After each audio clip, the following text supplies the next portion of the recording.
कि लक्ष्मण को तो रामचरितमानस में कई बार मूर्छा लगी है। लक्ष्मण को तो रामचरितमानस में कई बार मूर्छा लगी, लेकिन ऐसा क्या है कि जिस बार मेघनाथ के बाण से लक्ष्मण को शक्ति लगी तो हनुमान जी को ही बूटी लेने जाना पड़ा। कारण क्या है?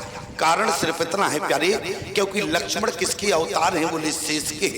और शेष के दो बेटियां हैं, एक तो सुलोचना और एक है सुनैना।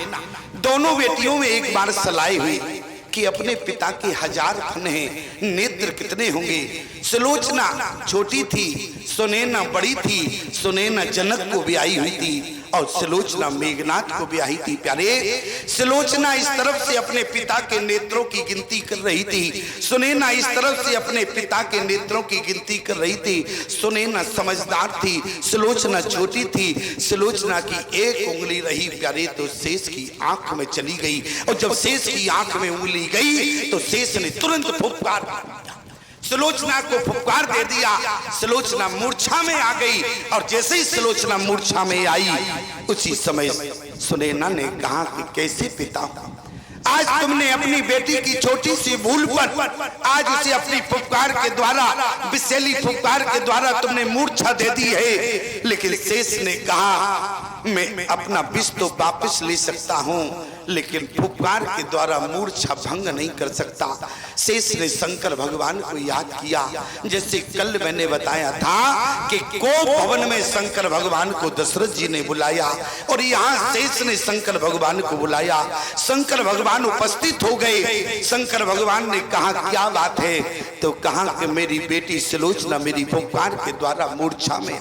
उसी समय शंकर भगवान ने सुलोचना की मूर्छा को भंग कर दिया, और जैसी सुलोचना की मूर्छा भंग हुई, सुलोचना ने अपने पिता शेष लक्ष्मण को श्राप दे दिया।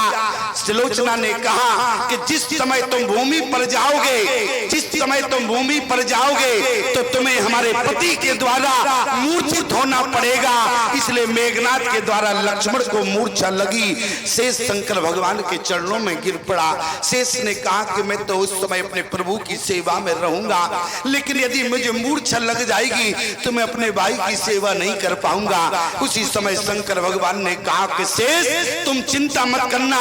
बोले क्यों? क्योंकि जिस समय जितनी देर तक सुलोचना मूर्छा में रही उतनी देर तक तुम्हें भी मूर्छा में रहना पड़ेगा, और जैसे सुलोचना की मूर्छा हमारे द्वारा भंग हुई है और तुम्हारी भी मूर्छा हमारे द्वारा ही भंग होगी, और मैं हनुमान बन के तुम्हारी मूर्छा को भंग करूंगा।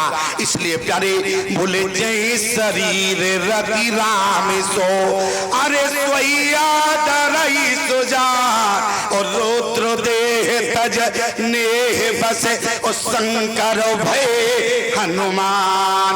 हनुमान जी महाराज के रूप में आए। आज हनुमान नाम क्यों पड़ा है? बोले हनुमान किसे कहते हैं? जिसने अपने मान का हनन कर दिया हो उसी का नाम हनुमान है प्यारे।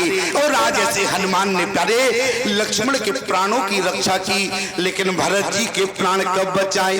बोले बीते अवधि जाऊं जो, अरे जियत न पावो वीर, और सुमिरत आनो जो प्रीत प्रभु, पुण्य पुण्य पुल के शरीर।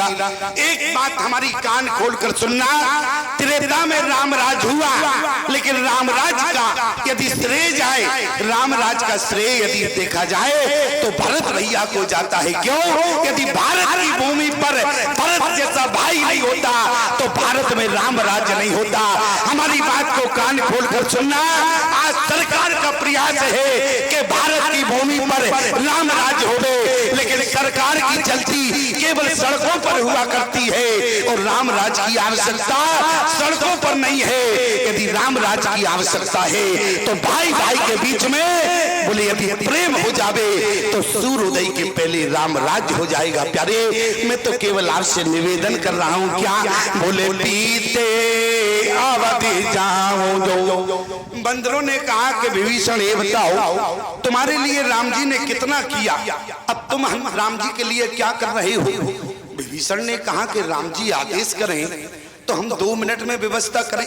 अच्छा व्यवस्था क्या करोगे? बोले हमारे यहाँ एक पुष्पक विमान है। कहाँ से आया? एक बार कुबेर पर धावा पुष्पक विमान जीत ले आया। बोले पुष्पक विमान है। बंदरों ने कहा तो पुष्पक विमान रखते क्यों नहीं हो? और जैसे ही पुष्पक विमान को रखा गया, प्यारे राम जी जानकी के सहित विराजमान हो गए। लक्ष्मण भी चढ़ने लगे और जैसे ही पीछे से बंदर चढ़े, लक्ष्मण ने कहा भैया इनको रोको रोको रोको। क्यों? बोले भैया यदि आप इनको नहीं रोकेंगे और इतने सारे बंदर पदम 18 जूथ बंदर चढ़ जाएंगे तो क्या दशा होगी? बोले विमान अयोध्या नहीं पहुंच पाएगा और इनसे कहो कि 2-3 दिन बाद कूदते फांदते आ जाए, अन्यथा होता है कोई विडंबना खड़ी हो जाए। इनको कहो उतारो। राम जी ने कहा मैं नहीं उतार सकता। याद रखना, जिस राजनेता को जिस जनता के बल पर हेलीकॉप्टर प्राप्त होता है, लेकिन नेता हेलीकॉप्टर में अकेला विराजमान होता है। लेकिन हमारे राम जी राजनेता को देखो, जिस बानरों के वजह से आज पुष्पक विमान प्राप्त हुआ, तो पुष्पक विमान में हमारे राम जी अकेले विराजमान नहीं हुए। बोले पदम अठारे अरे जो तप बंदर, आज इतने लोग विराजमान हो गए। गोस्वामी जी ने कहा जैसे ही विमान चला, चलत विमान को लाहल होई, जय रघुवीर कहे सब कोई। सब लोग जय रघुवीर बोल रहे थे प्यारे। लेकिन एक बात याद रखना, रघुवीर तो हमारे राम जी हैं, लेकिन महावीर एक है, रघुवीर भी एक है, हनुमान जी महावीर भी एक है। आप कहे प्रमाण? बोले महावीर बिन बो हनुमाना और राम जास जस आप बखाना। एक व्यक्ति ने हमसे कहा, बोले सुनो स्वामी जी दिमाग खराब मत करो। हमने कहा क्या मतलब? हमने तुम्हारा दिमाग खराब किया? बोले सुनो हमारा दिमाग खराब मत करो। हमने कहा क्यों? बोले रामचरितमानस में कितने महावीर है? हमने कहा एक महावीर है। बोले फिर आपने फालतू की बात की। बोले मैं और महावीर गिनाऊं तो बताओ। हमने कहा और महावीर तुम बताओ। बोले आपने रामचरितमानस को पढ़ा? हमने कहा हमने तो खूब पढ़ा, अब तुम बताओ हनुमान जी के अलावा कौन महावीर है? बोले भय निशाचर जायते ओ महावीर बलवान ओ कुंभकर्ण रावण सुबटे ओ सोरो विजयी जगजान। हमने कहा तुम हमारा दिमाग खराब मत करो। बोले क्यों? क्या रावण कुंभकर्ण महावीर नहीं है? हमने कहा याद रखना, रावण कुंभकर्ण की महावीरता हनुमान जी की महावीरता में अंतर है। बोले क्या अंतर है? हमने कहा जितना जमीन में और आसमान में अंतर है। बोले अंतर बताओ। हमने कहा जितना गुंडे और बलवान में अंतर होता है। बोले क्या मतलब? तो हमने कहा नोट करना हमारी बात को। बोले कौन? याद यदि मैं आपसे निवेदन करूं प्यारे, एक तो व्यक्ति वो हुआ करता है जो पूरे देश को अपने लिए लूट लेता है प्यारे, वो देश का गुंडा हुआ करता है। और जो देश के लिए अपने आप को लुटा देता है, वो देश का महावीर हुआ करता है। हनुमान जी की महावीरता कुंभकर्ण रावण की महावीरता में अंतर है प्यारे। रावण कुंभकर्ण ने देश को अपने स्वार्थ के लिए लूट लिया, लेकिन हनुमान जी ने पूरे देश के लिए अपने आप को लुटा दिया। इसलिए हनुमान जी से बढ़कर कोई महावीर नहीं है। प्रमाण? बोले महावीर बिन बो हनुमाना और राम जास जैसे आप बखाना। 3:13 हो गया है। पूछ इसलिए लेते हैं ओवरडोज ना हो जावे तो परेशानी हो जावे। एक जगह हम कथा करने गए, यहाँ तो बहुत भीड़ है, वहाँ भीड़ ही नहीं होती थी। हमने कहा क्या मतलब? 7 दिन की कथा थी, 5वां दिन था। एक व्यक्ति आके बैठ गया और जैसे ही एक व्यक्ति आके बैठा, हमने कहा भैया आज तुम आए बड़े भाग्यशाली हो, मैं भी धन्य हो गया, अब थोड़ा मंच पर आओ, हम तुम्हें माला पहनाएंगे। बोले क्यों? हम इस लायक है क्या माला पहनने लायक?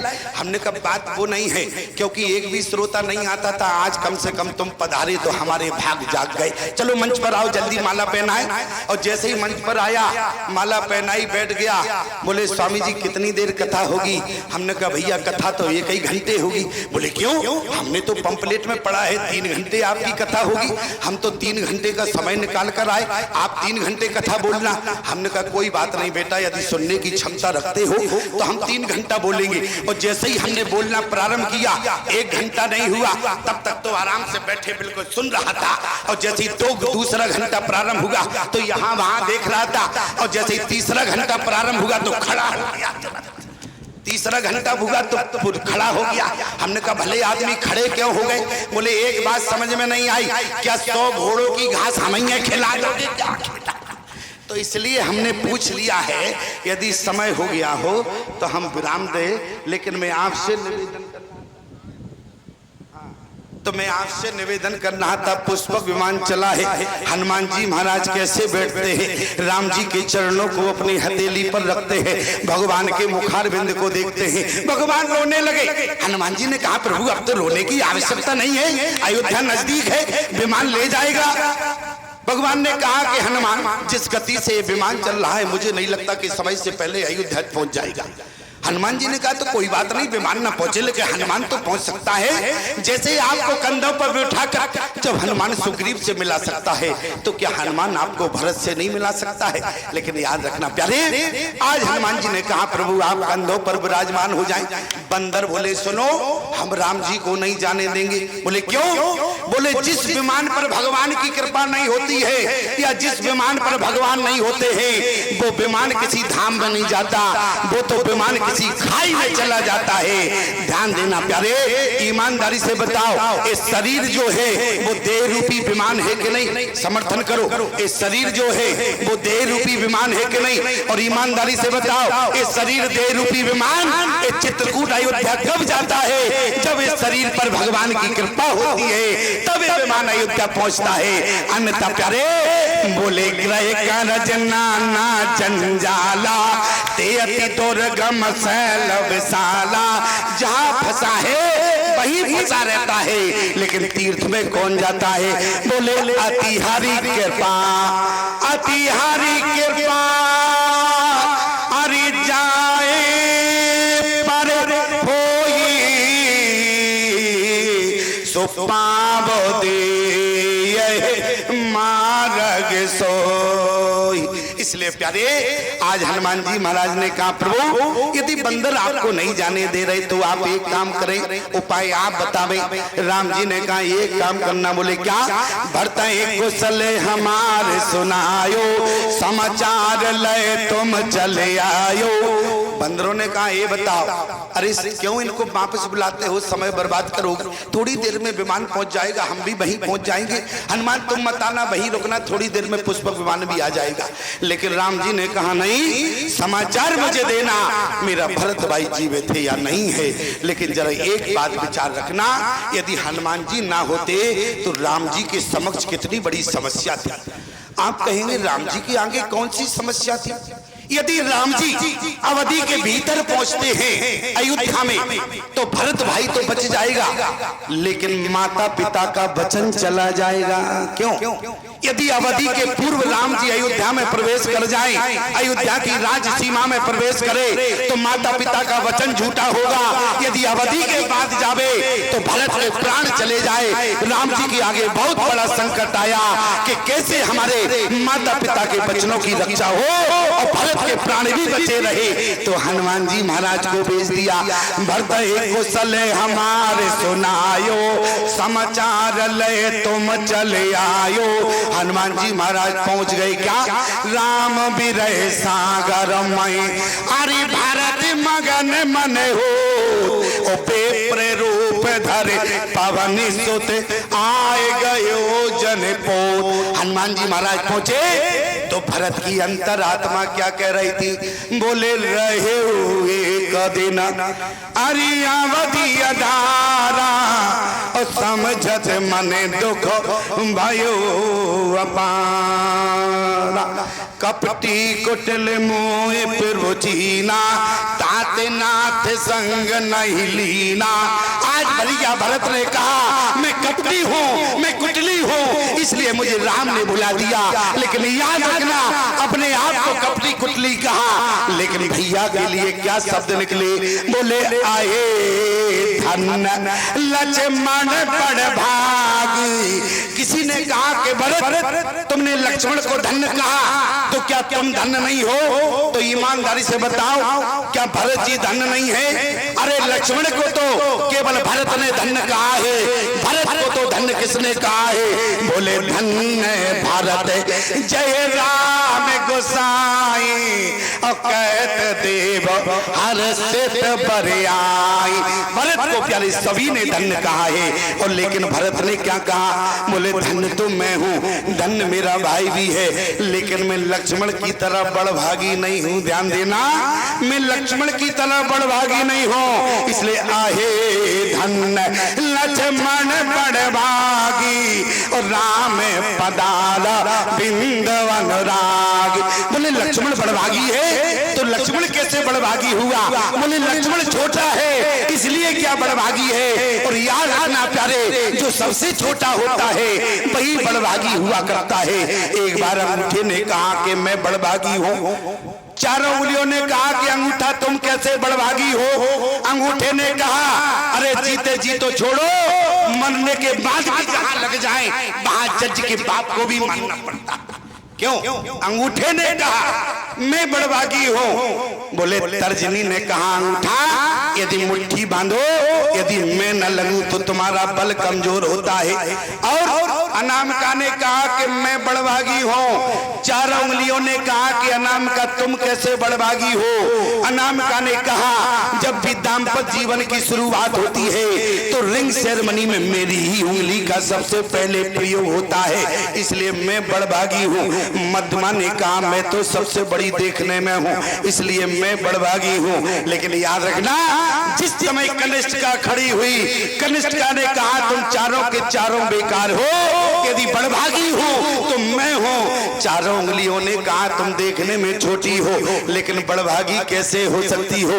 तुम्हारा तो प्रयोग समाज में कहीं होता ही नहीं है। लेकिन कनिष्ठिका ने कहा मैं देखने में भले ही छोटी हूँ, तुम्हारा प्रयोग, तुम चारों का प्रयोग समाज में कहीं ना कहीं होता होगा। लेकिन कनिष्ठिका ने कहा जब भगवान का अर्चन बंधन होता है, कनिष्ठिका ने कहा जब भगवान का अर्चन बंधन होता है तो मैं पंक्ति में सबसे आगे खड़ी होती हूँ, इसलिए मुझसे ज्यादा कोई बड़भागी नहीं है। इसलिए आहे धन्य लक्ष्मण बड़भागी और राम पदार बिंदवन रागी। हनुमान जी ने कहा कि भरत तुम प्राण क्यों छोड़ रहे हो? भरत ने कहा इसलिए, बोले अवधि बीतने वाली है, रहे हो एक दिन अवधि धारा, समझत मन दुख भय हो अपारा। उसी समय प्यारे हनुमान जी ने क्या कह दिया? जा सो भी रहे सोचो दिन राती और रटो निरंतर गुण गण पाती। ऐसे रघुकुल तिलक सुजन सुखदाता आयो कुशल देव मुनि त्राता। अभी भरत के प्राण कंठ में है प्यारी, अब भरत के प्राण मस्तिष्क में आ गए।